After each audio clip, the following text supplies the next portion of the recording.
আসসালামু আলাইকুম, welcome to BD life diary. আমি রুবিনা আছি আপনাদের সাথে। আপনারা সবাই কেমন আছেন আমাকে কমেন্টস করে অবশ্যই জানাবেন।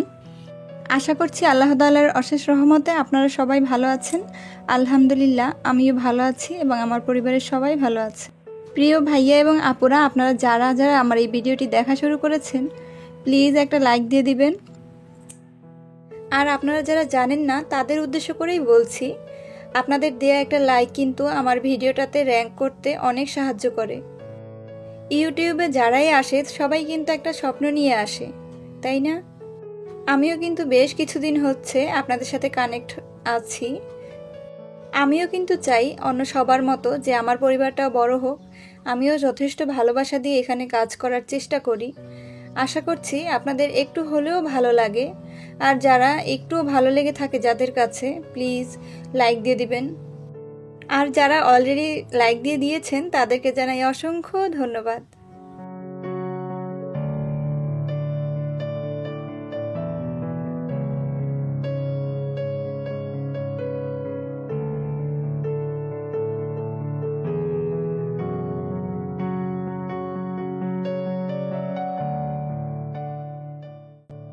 রাতের খাওয়া দাওয়া শেষ করে এখন একটু মুছে নিয়েছি টেবিলটা।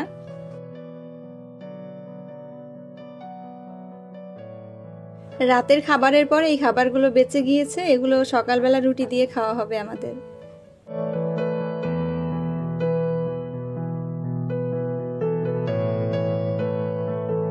আমি কিন্তু রাতের মোটামুটি কাজগুলো গুছিয়ে রেখে তারপর বই পড়তে বসি।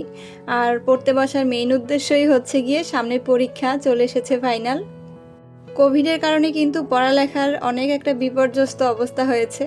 তো একটু রিকভারি করার জন্য আগে থেকেই প্রিপারেশন নেওয়া শুরু করেছি, যেহেতু আবার সামনে পরীক্ষাও আছে।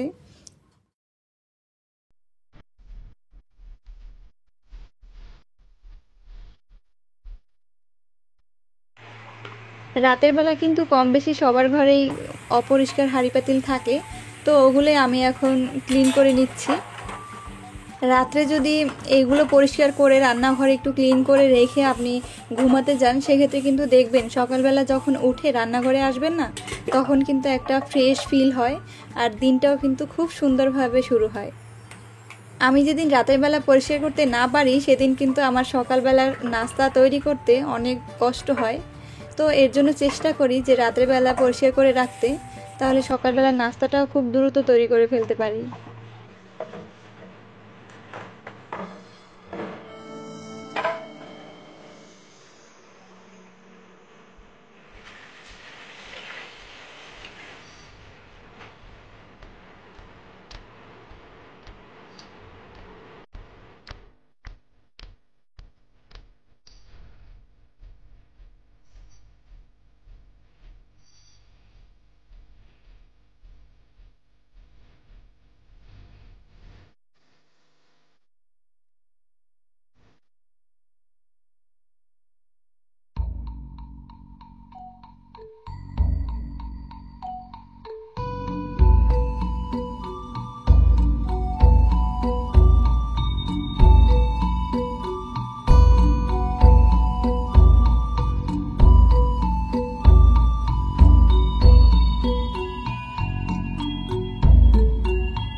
দুপুরবেলা তেমন একটা রান্না করা হয়নি, বাহির থেকে আনিয়ে খেয়েছিলাম দুজনেই।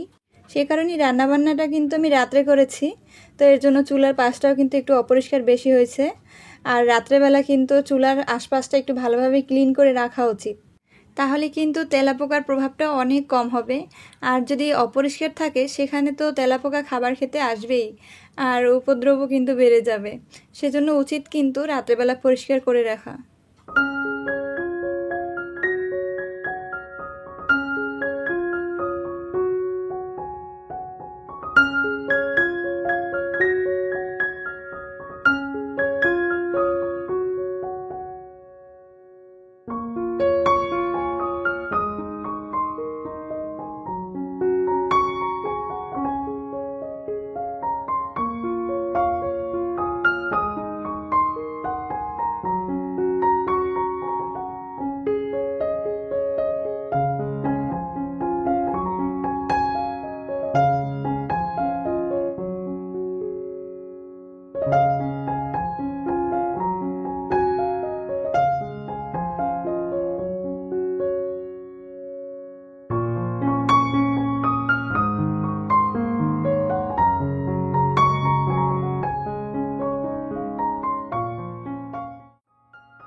এই তো মোটামুটি আমার পরিষ্কার করা শেষ। এখন রুমালটাকে ওয়াশ করে নিব।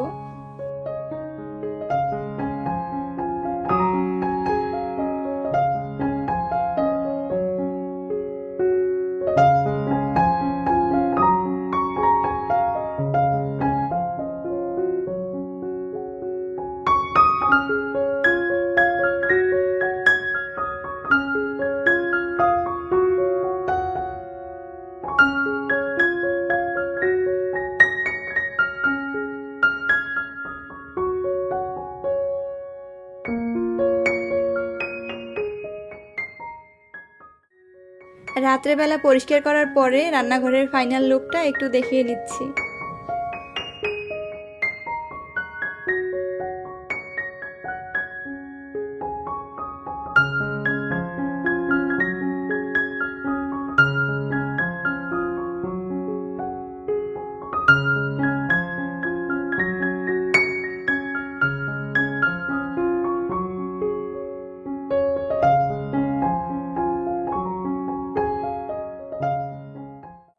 আর আপনারা যারা এখন পর্যন্ত আমার সাথেই আছেন তাদেরকে জানাই অসংখ্য ধন্যবাদ।